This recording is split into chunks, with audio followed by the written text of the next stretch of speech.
A mentira vem sendo amiga ou inimiga, dependendo do ponto de vista da humanidade, há muito tempo. Um artifício bastante utilizado, muitas vezes até inconscientemente.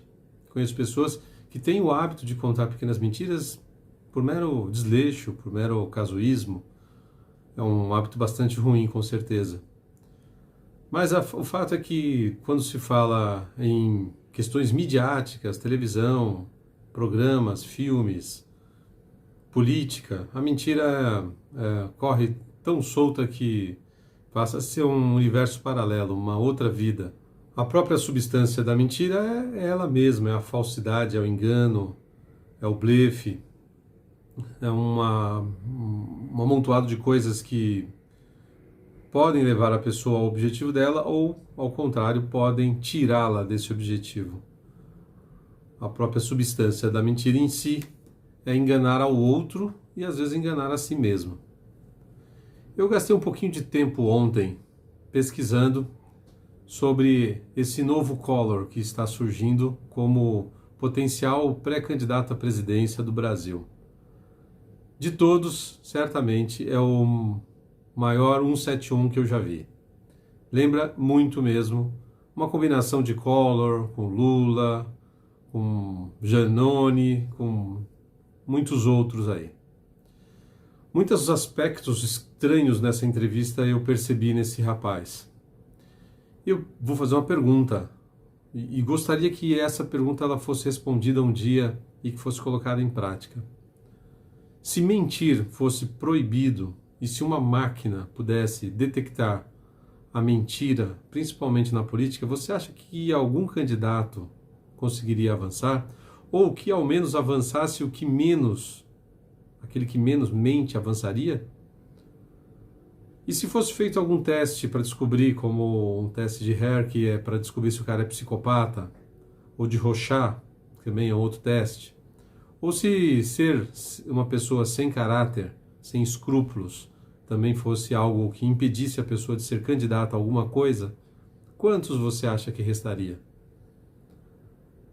Acontece que alguns problemas são comuns a todos nós. Então, por exemplo, o problema número 1, não mais importante nem menos importante, não é isso? É só o que eu for lembrando aqui, eu vou contando para você.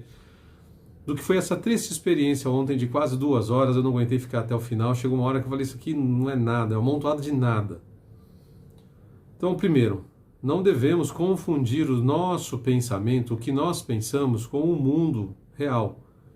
Existem pontos de intersecção e existem pontos de separação total entre o que nós estamos pensando e o que de fato está acontecendo ou pode acontecer. Então, para um candidato que está muito distante de demonstrar que é capaz de reconhecer o mundo real e o mundo inventado na nossa cabeça, que não é o mundo virtual. O mundo virtual ultimamente anda sendo um ponto estranhamente curioso de uma quase realidade que não é nem invenção da mente, nem é a realidade. Mas esse é um outro assunto.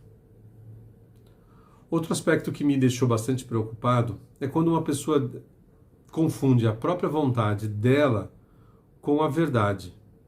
E ela começa a acreditar naquilo. Isso beira ao histerismo, mas não é bem exatamente o histérico. É algo próximo do que acontece com o hipocondríaco. São artimanhas e gatilhos da mente que podem ser utilizadas de maneira consciente ou não, positiva ou não. E é sempre muito difícil a gente aqui determinar de longe. Acho que até para um especialista deve ser difícil conseguir explicar isso e determinar se está ou não acontecendo. Mas saiba de uma coisa: qualquer psicopata ou pessoa sem caráter, estelionatário, bandido, sabe se utilizar da sua vontade para te dominar, para te controlar. Ele vai conversando, vai descobrindo, se é individual, ele vai no individual, se é coletivo, ele vai tentar descobrir quais são as ânsias e as vontades ali, no sentido de vontade, né, da população em geral, de um determinado grupo.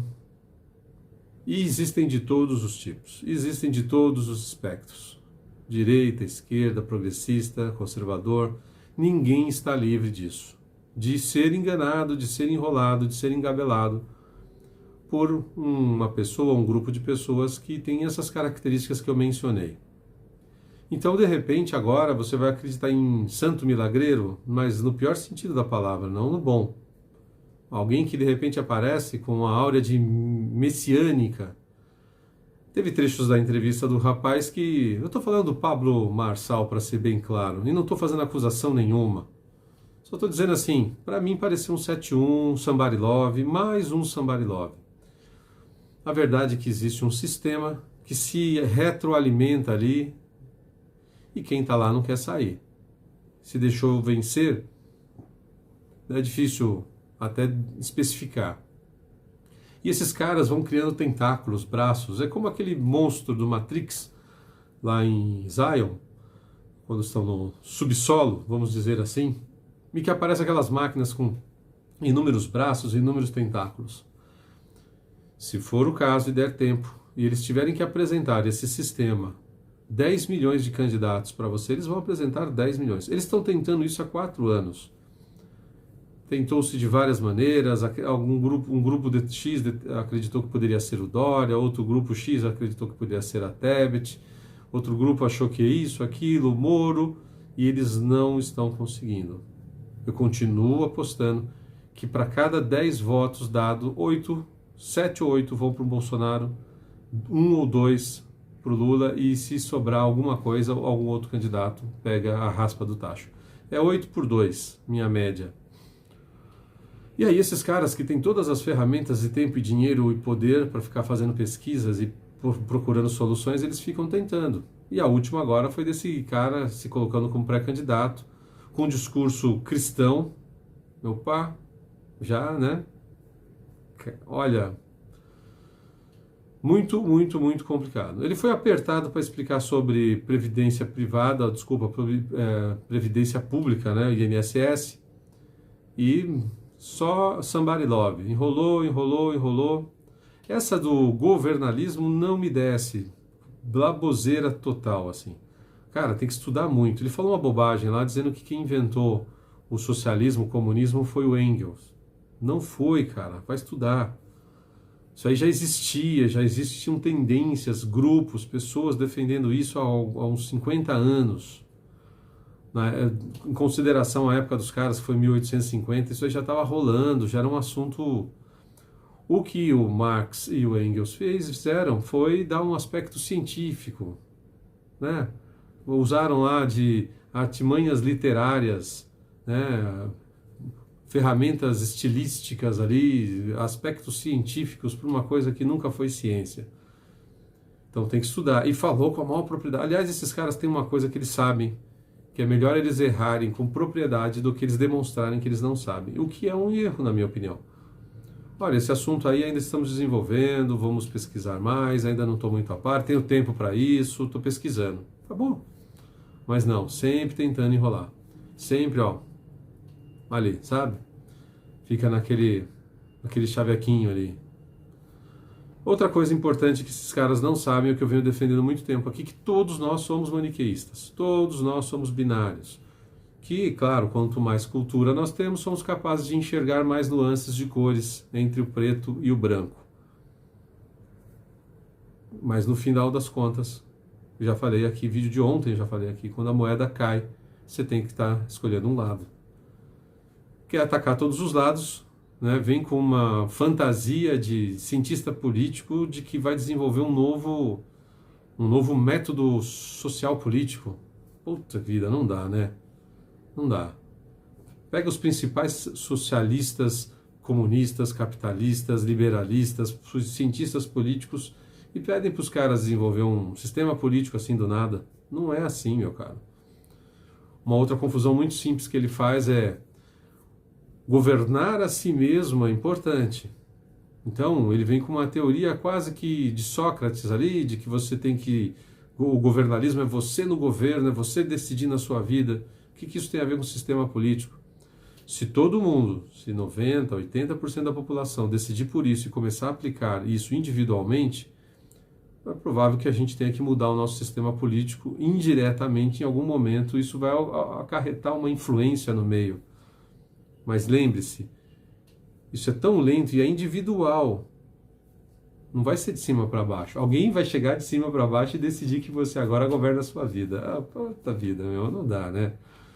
Isso é uma decisão individual, de consciência, o que é pior ainda por algum aspecto, porque se você não tomar consciência, isso não vai acontecer. E eu defendo que isso aconteça, eu defendo que você seja o governador, o presidente, o primeiro-ministro da sua vida, mas para isso necessita de muito chão, de muito autoconhecimento, de vontade. Então, mas o que me pareceu foi o seguinte, o cara é um cara de autoajuda, ele até demonstra que leu alguns autores de autoajuda, porque ele cita isso, e vai ficar nesse somebody love ali. Uma técnica que ele tem, ele não deixa o entrevistado falar. Aliás, nunca vi ninguém mais arrogante. Perdi a conta de quantas vezes ele disse, eu vou te explicar, eu vou te ensinar. Ele não sabe o conceito mais básico de que a pessoa só aprende uma coisa se ela quiser.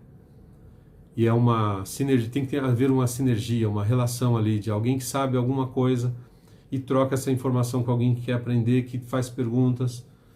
É extremamente arrogante a postura dele. Autoconfiança, postura, determinação, isso sim é importante. Mas quando extrapola e o cara se coloca acima do entrevistado, acima da população, isso não é bom. E ele demonstra nas entrelinhas de que ele é extremamente egocêntrico. Mas extremamente. Talvez o cara mais egocêntrico que eu já vi nos últimos tempos.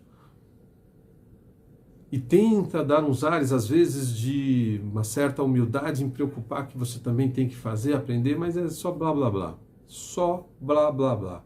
Certamente o pior candidato em alguns aspectos, porque ele diz que vai construir alguma coisa de cima para baixo. Só que ele não fala isso claramente. Esse que é o perigo desse cara. Ele faz você acreditar que vai ser diferente, sendo que, na verdade, ele acredita nele como um imperadorzinho ali.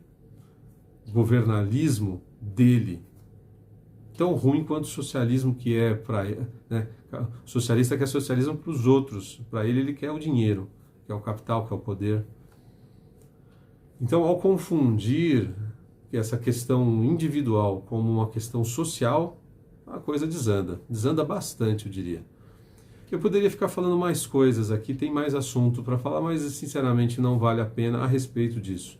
Não se esqueça que o sistema vai continuar tentando te enganar. E eu comecei a falar da mentira nesse vídeo justamente porque a mentira tem vários tentáculos. E vai criando pernas, e vai criando pernas. Se ela não te convence por esse, ele te convence pelo outro, te convence por esse, vai tentando. E chega uma hora que não tem mais, nem quem está mentindo sabe mais o quem é o verdadeiro e quem é o falso. Imagina que chega num ponto que mesmo quem faz parte do sistema não sabe mais que está jogando a favor do sistema. Essa é a ideia.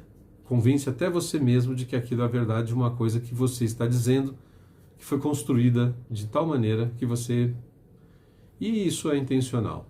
Te deixar bastante zonzo para que você caia nessa armadilha.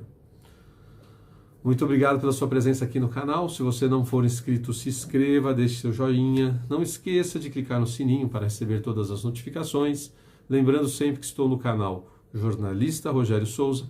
Estou também no canal Portal Patriota. Muito obrigado e até o próximo vídeo.